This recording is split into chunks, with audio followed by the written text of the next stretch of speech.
Em menos de meia hora, você vai ouvir no Panorama CBN.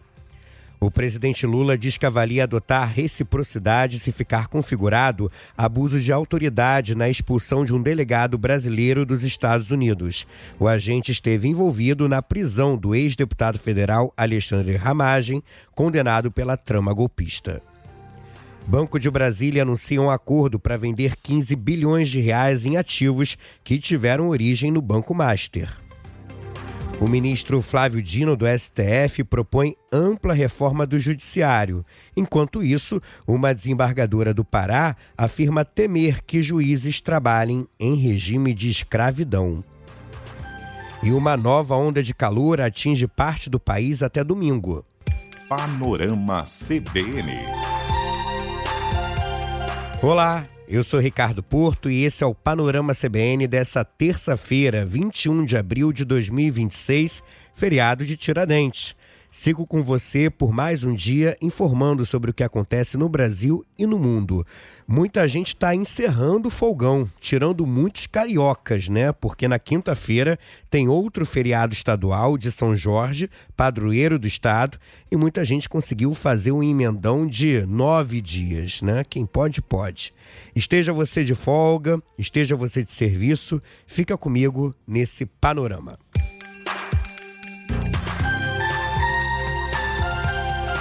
E eu começo falando sobre o caso do delegado da Polícia Federal que foi expulso dos Estados Unidos. Marcelo Ivo de Carvalho atuava junto ao Serviço de Imigração americano e participou daquela ação que prendeu o ex-diretor da ABIN e ex-deputado federal Alexandre Ramagem na Flórida.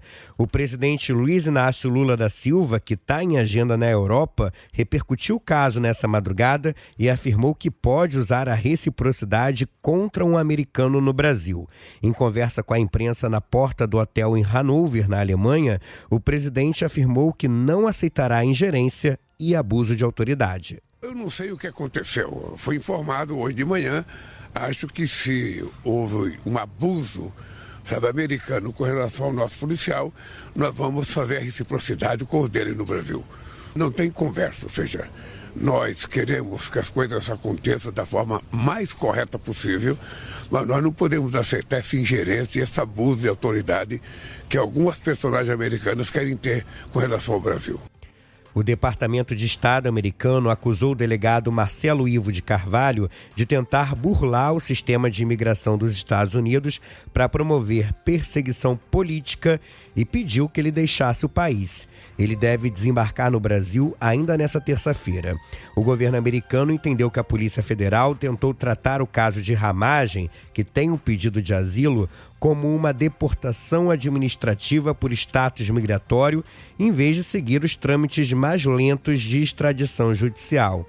Em postagem nas redes sociais, o Escritório para Assuntos do Hemisfério Ocidental diz que nenhum estrangeiro pode manipular o sistema de imigração americano para contornar pedidos formais de extradição e estender perseguições políticas ao território dos Estados Unidos. O ex-diretor da ABIN fugiu do Brasil em setembro do ano passado para não cumprir a pena de 16 anos de prisão a que foi condenado pelo STF por participar da trama golpista. Ele foi preso na Flórida por questões migratórias e solto 2 dias depois. No dia da detenção, a Polícia Federal divulgou nota atribuindo à prisão a cooperação policial que os dois países mantêm.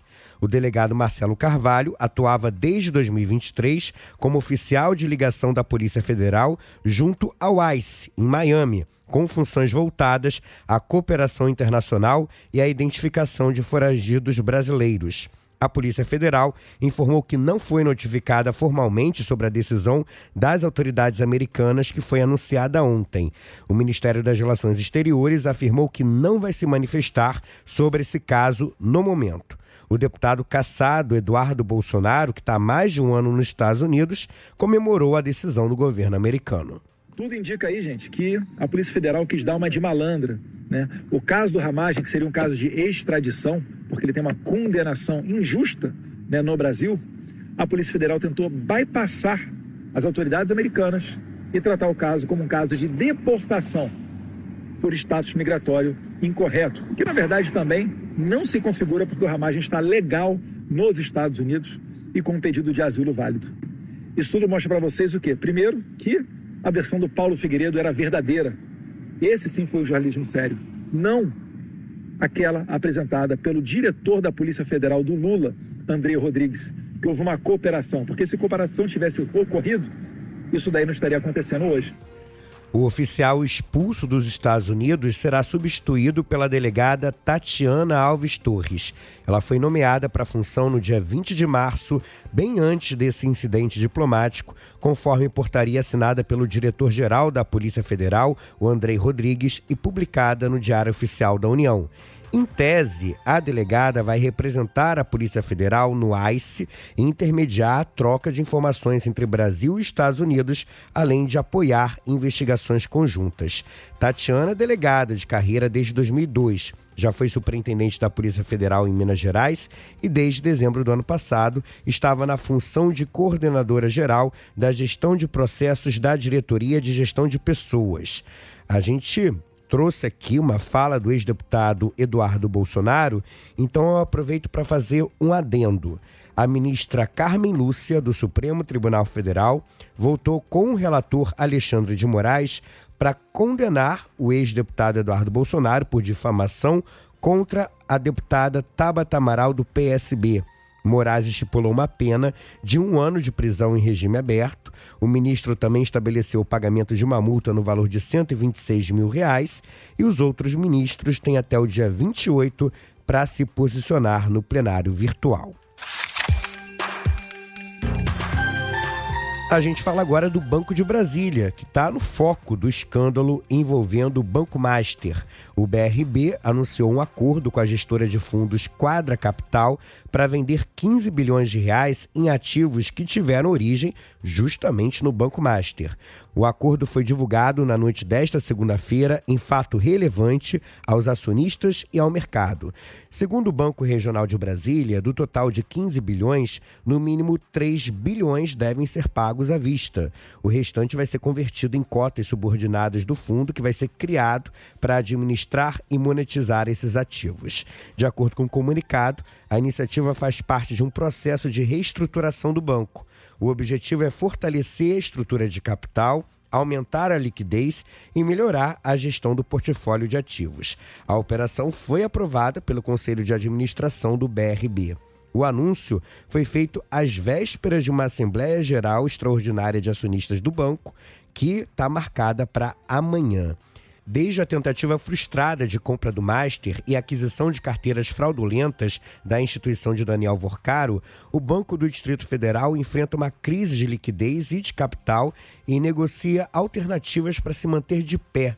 A governadora do Distrito Federal, Aceliana Leão, criticou a atuação do ex-presidente do BRB, Paulo Henrique Costa. Na semana passada, o executivo foi preso pela Polícia Federal, acusado de receber uma propina milionária do Banco Master por meio de imóveis de luxo. Eu tinha muita dificuldade de relacionamento pessoal com o Paulo Henrique.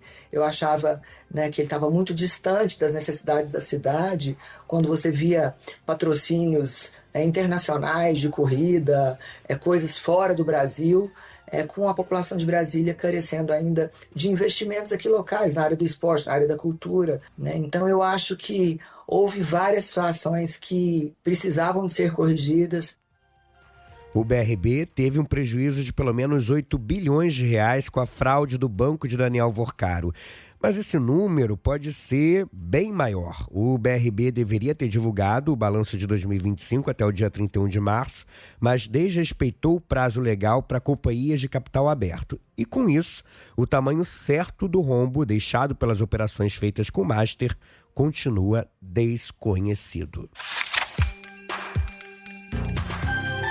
A gente sabe bem que o caso Master vem afetando principalmente a imagem do Judiciário e, mais precisamente, do Supremo Tribunal Federal. Isso por causa das supostas ligações de um fundo ligado a um cunhado do ex-banqueiro Daniel Vorcaro com uma empresa do ministro Dias Toffoli, além de um contrato do Master com o escritório de advocacia da mulher de Alexandre de Moraes. Diante disso, o ministro Flávio Dino propôs uma ampla reforma do Judiciário, com penas mais duras para juízes corruptos. Num artigo publicado no portal ICL Notícias, o ministro Flávio Dino sugeriu medidas que ele dividiu em 15 eixos. As sugestões incluem a revisão de competências do STF e de outros tribunais superiores e mudanças na lei penal para punir de forma mais rigorosa casos de corrupção envolvendo juízes, procuradores, advogados e outros integrantes do sistema de justiça. No artigo, o ministro Flávio Dino também defende o fim da aposentadoria compulsória como punição na categoria e se posicionou contra a multiplicação dos famosos penduricalhos, aqueles benefícios que, na prática, inflam os salários dos juízes. De acordo com o jornal Globo, as propostas de Dino são vistas por uma ala do STF como uma resposta à ofensiva do presidente do tribunal, Edson Fachin, de avançar com um código de conduta interno. Esse código está sendo elaborado pela ministra Carmen Lúcia, mas enfrenta forte resistência de colegas. O artigo de Flávio Dino, por exemplo, afirma haver leituras superficiais sobre uma suposta autocontenção, termo usado com frequência pelo grupo de ministros que defende a necessidade de a Corte adotar o Código de Conduta. Mas aí você me pergunta, onde é que está o contraponto? Nas entrelinhas.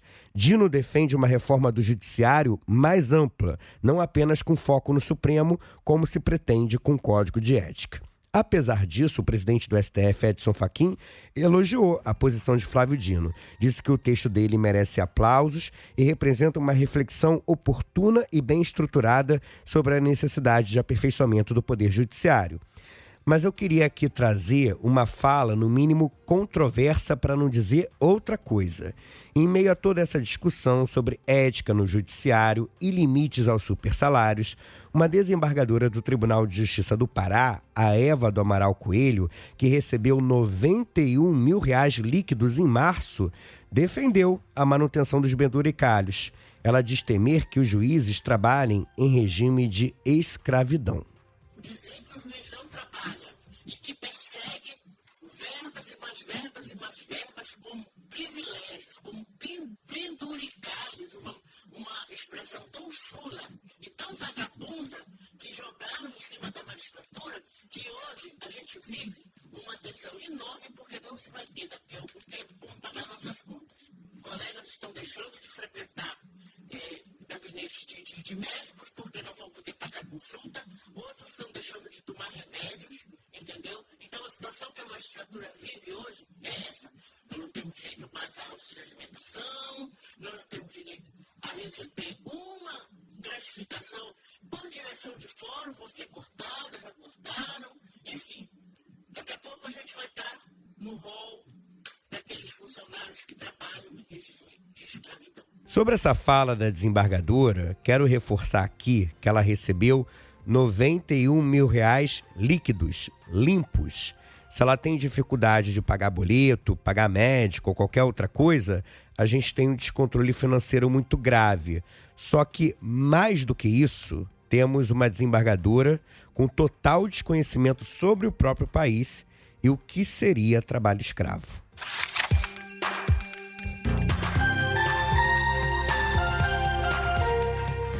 A gente volta a falar agora da guerra no Irã. O presidente Donald Trump sinalizou que o conflito pode ser retomado amanhã se não houver acordo. O líder americano afirmou que não pretende estender o cessar-fogo de 2 semanas, que expira na quarta-feira à noite. Em entrevista à agência Bloomberg, Trump disse que a comitiva liderada pelo vice-presidente J.D. Vance chega hoje ao Paquistão, mas o Irã não confirmou a participação nas conversas. O principal negociador iraniano, que é o presidente do parlamento, avisou que Teherã não aceita negociar debaixo de ameaças. Ele acusou o presidente americano de transformar uma mesa de negociação numa mesa de rendição, ao impor um bloqueio e violar o cessar-fogo. A incerteza nas negociações entre Estados Unidos e Irã reacendeu o temor dos investidores com o fluxo de produção e exportação de petróleo no Oriente Médio. O barril do tipo Brent, usado como referência mundial, subiu mais de 5% ontem e foi negociado acima dos $95. No Brasil, o dólar segue em queda e fechou cotado a R$ 4,97, o menor valor desde março de 2024. E isso acontece, entre outros motivos, por causa da expectativa de maior entrada de dólares no país, na medida em que o Brasil é um exportador de petróleo. Em visita à Alemanha, o presidente Lula defendeu a compra de biocombustível brasileiro pela Europa. A recente alta nos preços do petróleo mostra que está mais do que na hora da Europa superar sua resistência ideológica aos biocombustíveis. O dado concreto é que nós temos que defender as alternativas que o mundo está precisando que seja encontrada, que é a questão da descarbonização do planeta Terra. Lula desembarca hoje em Portugal e vai se reunir com o primeiro-ministro Luís Montenegro e com o presidente Antônio José Seguro. Eles devem discutir questões relacionadas à imigração e ao combate à xenofobia, além de temas da agenda bilateral, como cooperação aeronáutica, ciência, tecnologia e inovação. Quero falar aqui de uma cena que repercutiu em todo o país. Cerca de 200 pessoas ficaram encurraladas no alto do Morro Dois Irmãos, na zona sul do Rio de Janeiro, por causa de um tiroteio na manhã de ontem.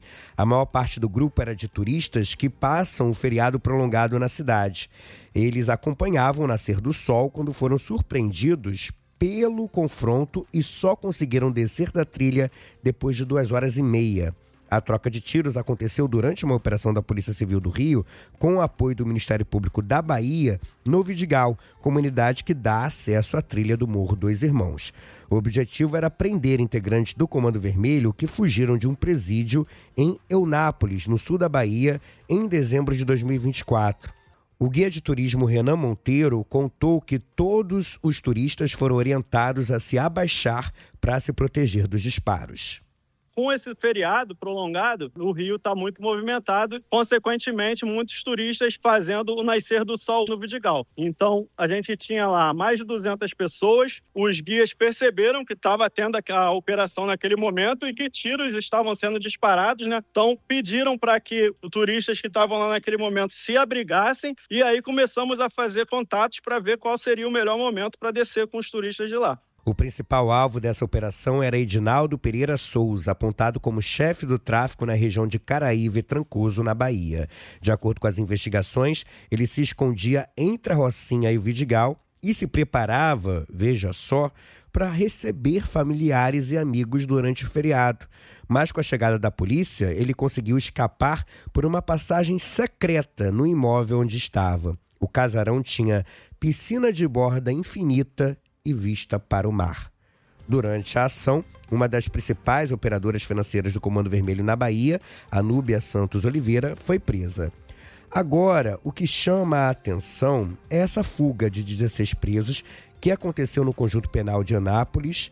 Entre os presos que saíram, que fugiram, esteve Edinaldo, que teria coordenado tudo. Segundo as investigações do Ministério Público da Bahia, na ocasião, lá em dezembro de 2024, o criminoso conseguiu escapar do presídio com a ajuda da então diretora da unidade, Joneuma Neres. No início de fevereiro, a ex-diretora firmou um acordo de delação premiada e detalhou o esquema montado para facilitar a fuga dos detentos. Ela afirmou ter agido a pedido de um ex-deputado, o Uldurico Alencar Pinto. Na época, ele estava no MDB, com quem mantinha um relacionamento. Ainda de acordo com a delação, o político teria negociado apoio para a fuga em troca de uma propina de R$2 milhões.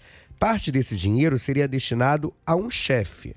Esse chefe seria Gedel Vieira Lima, um dos principais políticos do MDB da Bahia e que já foi ministro de Estado no segundo mandato do governo Lula e também no governo Michel Temer. Gedel não é investigado na ação e negou qualquer envolvimento, dizendo que o nome dele foi usado indevidamente pelo ex-deputado Uldurico. Eu vou atualizar agora duas notícias que trouxe ontem aqui no Panorama. A primeira é sobre a mãe do menino Henri Borel, que se entregou à polícia após o ministro do STF, Gilmar Mendes, rejeitar os recursos da defesa que tentavam reverter a prisão. Monique Medeiros é acusada de participação na morte do filho. Ela estava em liberdade desde março, quando o julgamento foi interrompido. Na ocasião, a defesa do outro réu, o ex-vereador Jairinho, deixou o plenário e a sessão não pôde prosseguir. Jairinho era padrasto da criança e permanece preso.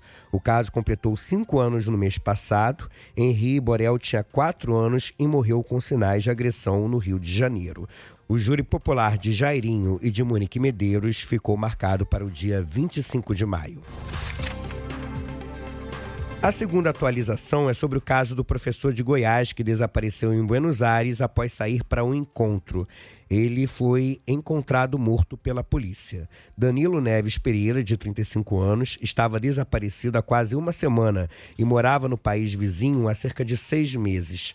Fontes da investigação confirmaram à imprensa argentina que Pereira deu entrada no hospital no mesmo dia em que foi notificado o desaparecimento. Ele deu entrada na unidade após uma descompensação psicotrópica causada pelo consumo de cocaína e morreu 24 horas depois, de acordo com informações do jornal argentino La Nación. A polícia turística da cidade de Buenos Aires informou que o caso está sendo investigado. O consulado do Brasil em Buenos Aires informou que, no momento, está em curso o processo de autópsia e reconhecimento do corpo. Danilo havia avisado um colega por mensagem que iria se encontrar com uma pessoa que conheceu por meio de um aplicativo e enviou o endereço do local. Depois não deu mais notícias. Não há informações ainda sobre a pessoa com quem Danilo foi se encontrar. Olha, pessoal, a gente está em uma nova onda de calor. Já perceberam? Eu aqui no Rio de Janeiro já percebi bastante. Essa onda de calor vai atingir o Brasil até o domingo. O INMET emitiu um alerta vermelho. As regiões mais afetadas serão o Sudeste e o Centro-Oeste, mas as temperaturas devem subir em todo o país. Segundo a Climatempo, as capitais Curitiba, São Paulo, Belo Horizonte e Rio de Janeiro terão tardes bem quentes, com temperaturas 5 graus acima da média para esse período. Mas a situação não deve durar mais de 5 dias consecutivos. Além do calor, algumas áreas vão apresentar baixa possibilidade de chuva e, com isso, os níveis de umidade no ar devem ficar abaixo dos 30%. Esse cenário favorece desidratação, problemas respiratórios e agravamento de doenças crônicas. Portanto, aquela receita de sempre: beba água, use protetor solar e evite exposição ao sol desnecessária. Já estou chegando aqui ao fim do panorama, mas queria registrar que há exatamente 1 ano o mundo perdia o Papa Francisco. Ele morreu no dia 21 de abril de 2025, aos 88 anos, após sofrer um AVC e depois ter passado por uma longa internação causada por uma pneumonia. Hoje o Vaticano promete fazer várias homenagens, claro, inclusive com a inauguração de uma lápide na Basílica de Santa Maria Maggiore, onde o Francisco foi sepultado. Também haverá uma missa especial no altar papal, onde vai ser lida uma mensagem do atual Papa, Leão XIV, que está em viagem à África.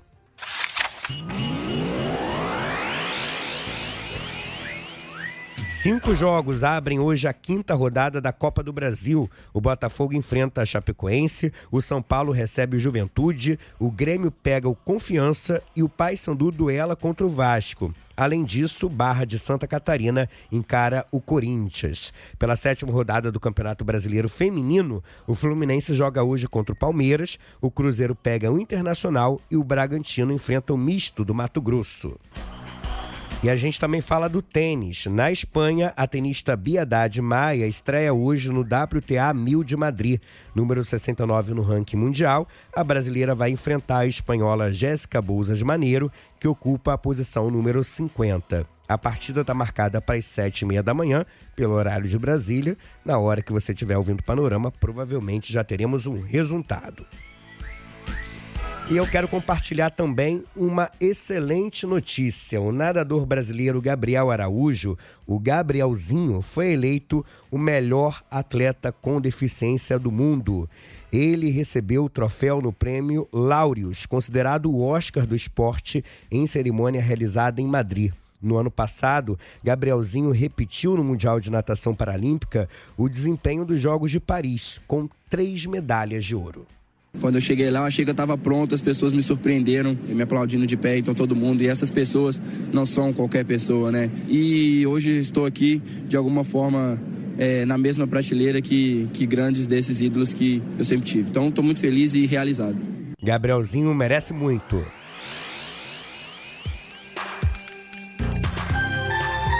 E eu termino aqui mais uma edição do Panorama CBN. Agradeço muito a sua companhia nesse plantão de feriado de Tiradentes e prometo voltar assim que der.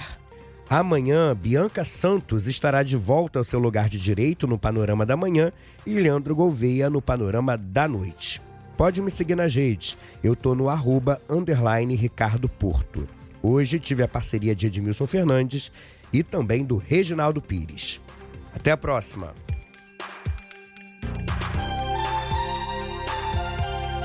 Panorama CBN. As principais notícias do dia em menos de meia hora.